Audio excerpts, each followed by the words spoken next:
What does colostrum do? Turns on the immune system. The first 3 days of mother's milk is not breast milk. It's colostrum to turn on the immune system. Okay, guys, wake up. Time to go to work now. What happens if you weren't breastfed? Every one of us should have on our new patient questionnaires, were you breastfed at birth? Because if not, they never can have normal flora in their gut again.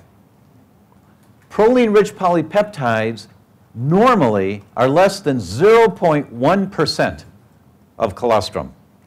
Less than 0.1%. There's not much at all in there.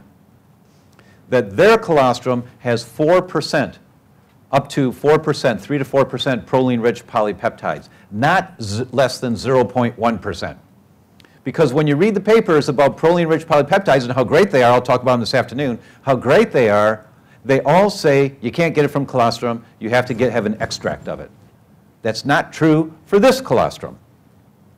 When the proportion of beneficial bacteria in our intestines outnumbers the harmful bacteria, our intestines are said to be in a state of orthobiosis, a term meaning imbalance, coined by Eli Metchnikoff in 1906. When that proportion gets off for some reason and the harmful bacteria predominate, we're in a state of dysbiosis, or imbalance. One of the primary functions, if not the primary function of colostrum, is gut health.